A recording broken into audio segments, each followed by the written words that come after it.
Chamgei mising chitab Kalenjin among ole chamegei eng olda tugul ole itesetai inyorune tugetab Kass TV eng betut nebo Jumatatu tarik 18 arawetab 8 eng kenyitab 2025. Kakoit kasarta nebo tetutieng'ung neichome mising nebo Kass Mashinani nekitini komonut logoiwek cheterter kong'ete tokwek cheterter chebo emetab Kenya. Itagat ketestai nesomanwo kekwane Bernard Koech.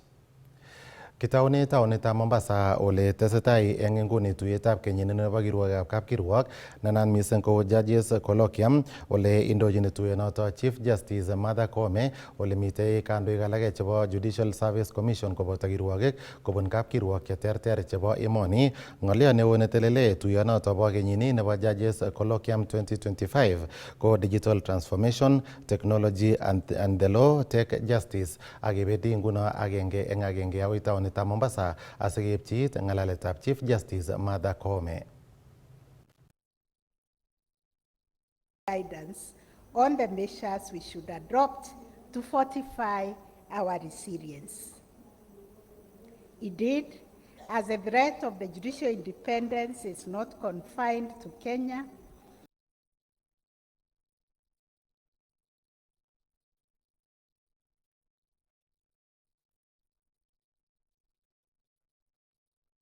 your rapporteur's recommendations will be invaluable in shaping interventions that judiciaries and legal professions, both in Kenya and in other jurisdictions, can employ to counter this new insidious pattern of attacks on judicial independence.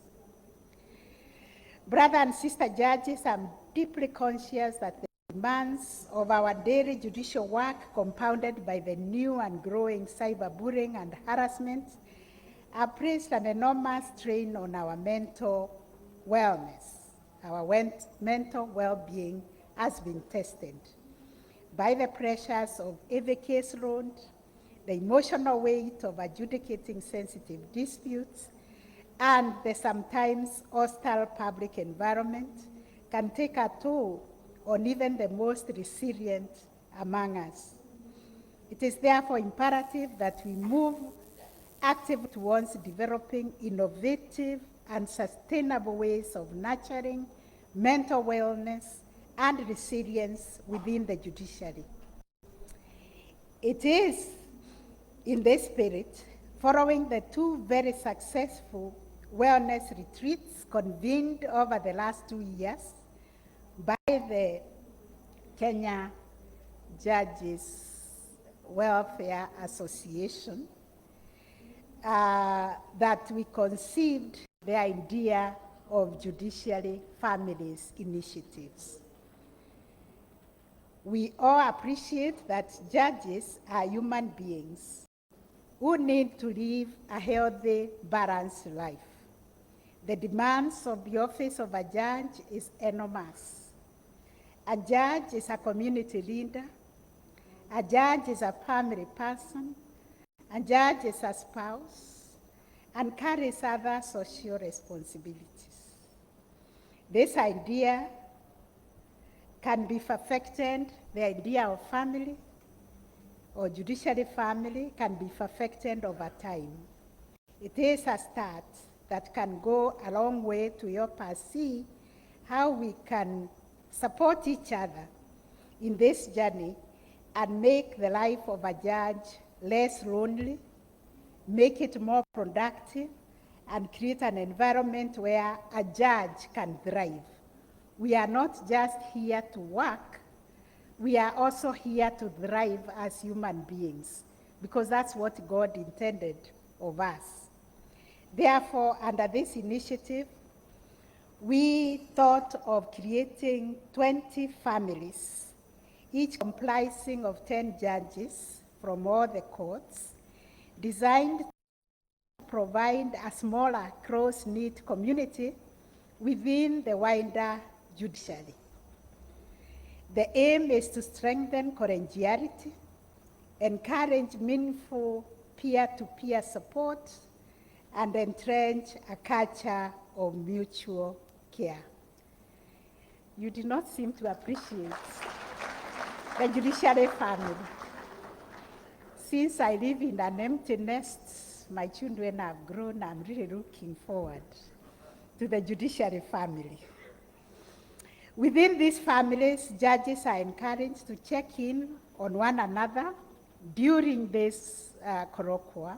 We will be checking on each other in the morning before we start.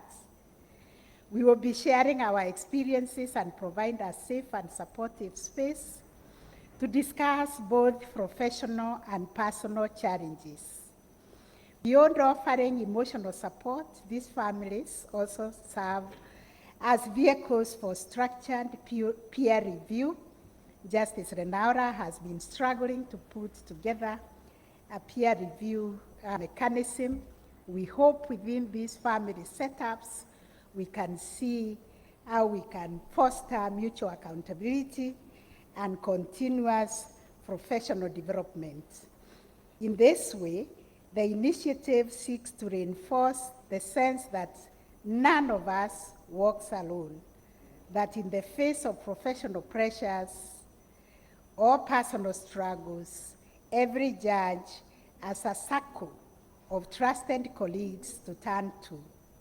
By promoting sustained wellness, nurturing collegial boards, and embedding peer review into our professional lives, the Judiciary Families Initiative is laying the foundation for a stronger, more resilient, and more compassionate judiciary. These families will be shared today through your respective court leadership. To nurture initial engagement, the program has set aside daily check-in and daily check-out sessions with your family. You can go on a beach walk, you can play football together, you can sit and just chat. You can also enjoy a drink together. Each family will have the freedom to select your leader and convener, and to establish a WhatsApp group or any other preferred channel to make interaction easier. I encourage each convener to set up a WhatsApp group today so that families can begin connecting immediately. As you grow together, families may choose their own themes of discussion, whether around professional wellness, personal development, or institutional reflections. You have heard of many, many programs that Kenya Judiciary Academy is planning for us, and this is not a journey one can undertake alone. One needs support. The important thing is to create a safe space for mutual support and learning. This initiative is an innovation, and like all innovations, it will only thrive if embraced with openness, commitment, and a willingness to experiment and adopt. We may be wrong, but we will learn from you on how we can make this Judiciary Family Initiative a success. In addition, and as we all know, under our social transformation through access to justice, our blueprint, our people are our greatest asset. The STARGE blueprint recognizes that a well-motivated, well-supported judicial workforce is indispensable to achieving people-centered justice. We continue to work towards enhancing the welfare of our judges, and notable in this regard is that after more than 3 decades of dreaming, stretching back to 1992, we finally have made progress in the quest for a dedicated judge's retirement benefit statute. I wish to thank the Interministerial Task Force led by Honorable Mr. Justice William Ouko for their hard work that has brought us thus far. If there is a person who is resilient, who is committed and determined, it's Justice Ouko. He has carried that burden for over 36 years since he was the court administrator when the judiciary was delinked from the executive or the public service, and we required a retirement act for ourselves. So following the sustained engagement, the Cabinet approved the Judges' Retirement Benefits Bill 2025, which is now before the National Assembly. It is important to recognize that Kenya has been left behind by our regional peers, such as Uganda, Tanzania, Rwanda, who have long recognized the unique post-retirement needs of judges.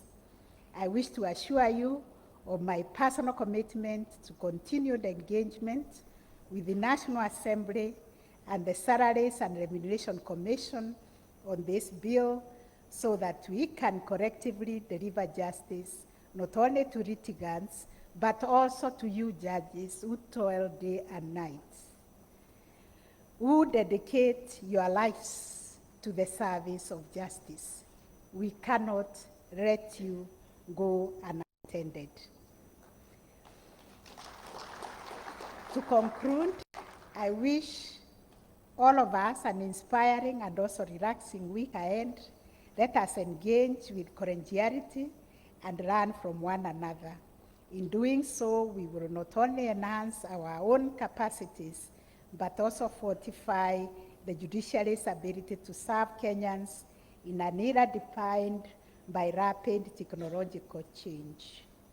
It is now my great honor and privilege, and on behalf of all of us, to declare the 2025 Judges Colloquium officially open. I want to thank you and bless all of you and pray that God will guide us throughout the week. As I end, I also wish to recognize one of us, the Honorable Mr. Justice John Mutungi. Is he in the house? Judge. This is his last colloquium, but I wish we can be kind to be also inviting our retired judges. But this is his last formal attendance to the Judges Colloquium. He is retiring sometimes this year. And we want to celebrate you, Judge. Please come forward. I hand over to you a certificate of service.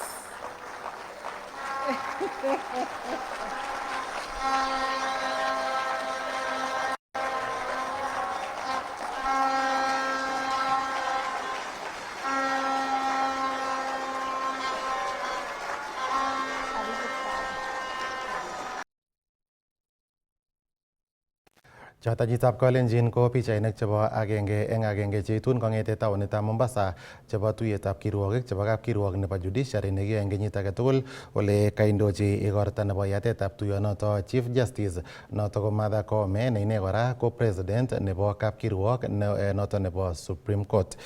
Ko yekatestai kokakolo Speaker nebo bunge nebo National Assembly Moses Wetangula kanonatetab President William Ruto eng mwaet kole kikotoret eng kakimitetab uchumi nebo emetab Kenya. Kamwa Wetangula nekobata kandoik alak chebo Kenya Kwanza kole mamite amune asikobit kang'unyng'unyet eng kwenutab kandoikab opposition eng mwaet kole tesetai serikali kosuldae tetutikab bandaptai kou eng koyomiset nekikakon eng kasarta nekisomei kura. Kong'alaldos kandoichoto eng kanisetab St. Peter Catholic Church nemite Kapsabet eng county nebo Nandi eng igorta nebo kayumanik chekitorete taunetab diocese nelel nebo Kapsabet.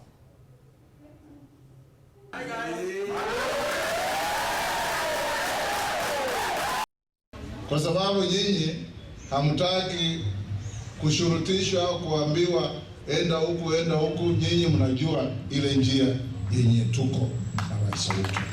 And remain steady. Kunaweza kuwa na mmoja wawili hapa wenye wanakunywa pombe na kupiga kelele, au hawakosi kila mahali, hata kwetu wako wengi, wachache unaona kwa soko. Sema hii, ukiuliza wenzetu kwa nini hamtaki William Ruto aendelee, anakujibu tutasema one term. Sera yenu ni nini? Kasongo. Sera yenu ni nini? Ruto must go. Those are not policies. Hiyo si sera. watu walafi, watu wenye roho chafu. Hata akija kwako umpatie mtoto yako msichana, atasema hatoshi, ongeza mama yake. Kuna watu wengi sana kabila hiyo katika hii Kenya yetu, na hao watu ndio wanaharibu nchi yetu. Ukiangalia Kenya, na ukweli lazima usemwe, Rais William Ruto alipata Kenya ikiwa hali mbaya sana kiuchumi, hali mbaya sana, because I know I'm privy to it.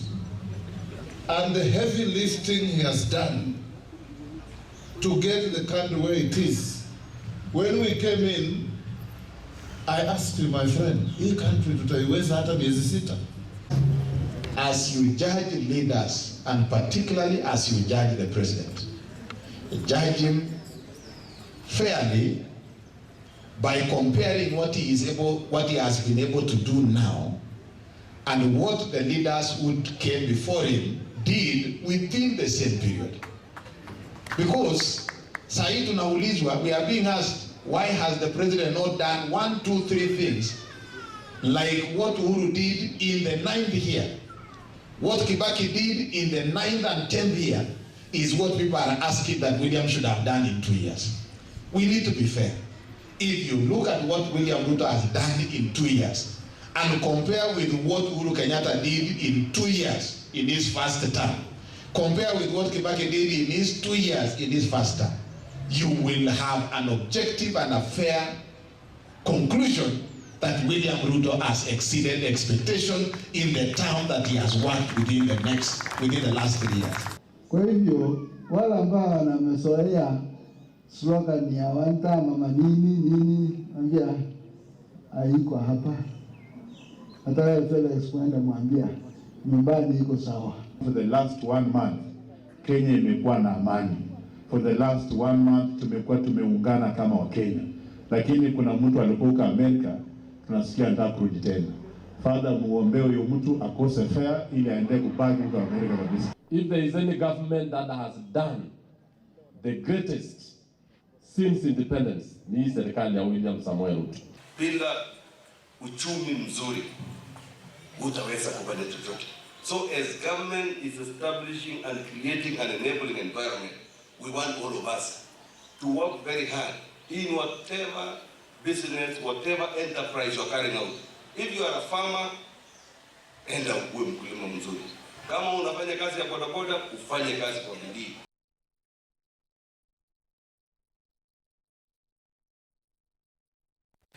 En komosta age kokon ng'alalet neunoto akine minista nenomu rabinik anan minista nebo Treasury John Mbadi nekomwa kole tindoi kimnotet neo uchumi nebo emetab Kenya eng inguni ngiyoni ole kiu eng kasarta nekibe bounatet President William Ruto. Kosubkei ak Mbadi nekong'ololi eng sukulitab barak nebo Baraton University eng igorta nebo graduation kokomwa kole kanabtaetab uchumi nebo emet ak ole mitei eng inguni ko kabarunet nemie nebo kakwautik chemiachen chekikoib serikalitab Kenya Kwanza eng kenyisiek 3 chekikosirto chebo kandoinatet. We hold these positions in trust for the people of Kenya. And therefore you are right to complain. You are right to criticize us. And a government that cannot accept criticism has no business being in office. But as you criticize us, I would expect also dialogue. I would expect you also to listen to what the government is saying and make judgments. When this government came into office, the president took up an economy that was literally in shambles. With a deficit of 8.1% of the GDP, you are taking up a government where you have been classified among the 6 African countries which are likely to default on loan repayments. And as we speak, out of the 6, 5 have actually defaulted. It is only Kenya which has not defaulted. Sometimes people don't appreciate some of these things. But I will tell you for a fact that IMF had flagged out Kenya, besides other 5 other African countries, Ghana, Ethiopia, Angola, Chad, and Mozambique, as possible candidates of loan default. All the other 5 that I've mentioned have defaulted. Kenya has not. You are taking up an economy where in a few months' time, you are required to pay $2 billion as a bullet payment on Eurobond payment, which is 260 billion Kenya shillings without any strategy. You are taking up an economy with an inflation rate of 9.6%. You are taking up an economy with the reserves, forex reserves of only 2.5 months of import cover. And yet the minimum requirement is 3 months of import cover. You are taking up an economy where all road constructions have stalled because of pending bills. You are taking up an economy where people have sufurias in their heads because there is no food. You are taking up an economy where 1 week into office, there is no fuel in the petrol stations in the whole Republic of Kenya. That is the economy that President Ruto took up. That inflation of 9.6% has come down to 4%.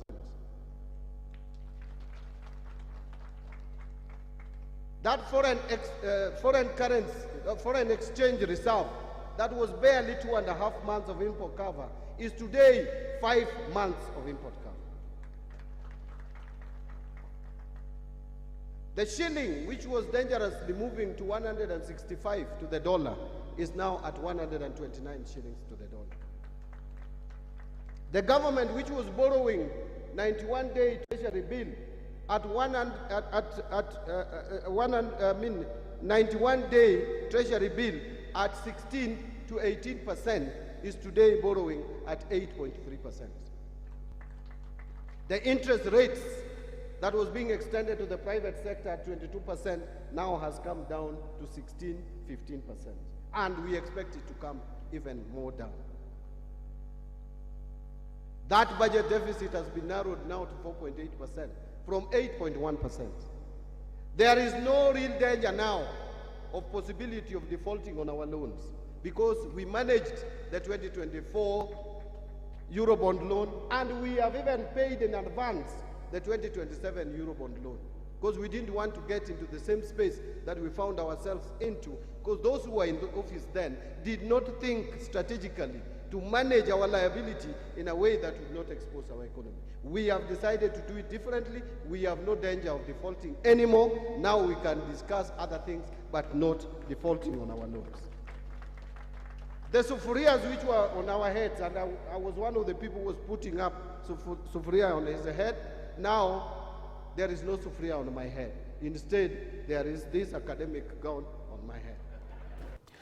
Yekiistagei polatet chitab Kalenjin ko kobit boiboiyet neo missing eng emoni eng koskoleng'utab amut kosubkei ak kabelisiet nebo golit 1-0 nekonyor timitab mpiretab keldo nebo Kenya noto ko Harambee Stars eng ureriet noto nekotuiyo ak timitab Zambia eng ureriosiek choto chebo CHAN ole kokityar eng kiwanjetab Kasarani Stadium ak eng nguni kondoi timitab Kenya anan mitei tai nebo Group A kosubkei ak kabelisionoto kobendi konyoru konunotiot nebo silingishek milionishek 2.5 koboto kot nebo bedrooms 2 urerenet age tugul nebo Harambee Stars kou eng komiset nekikoi icheket President William Ruto.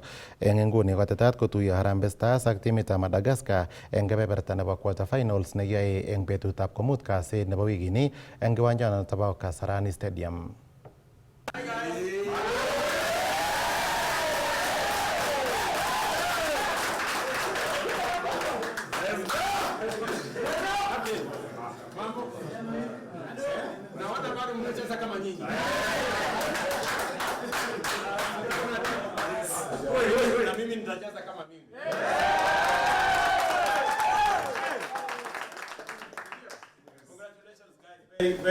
You know, this is a wonderful show, and we are truly happy. The nation is happy. Yes. I told you, Kenyans are supporting you from every corner, the streets, the farms, everywhere.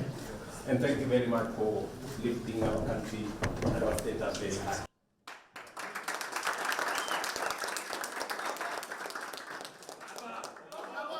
First of all, I want to say thank you.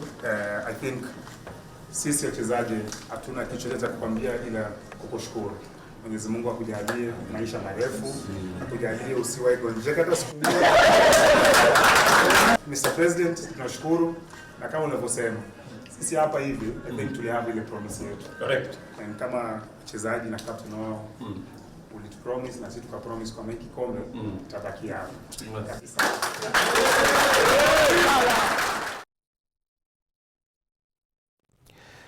Logoiwekab emet chitab Kalenjin ko tesetai koitu eng tetutiet nebo Kass Mashinani kibendi kenyoru kamung'et nenwach yekiwege konyeketesetai ak logoiwekab emet Sara Miloitu.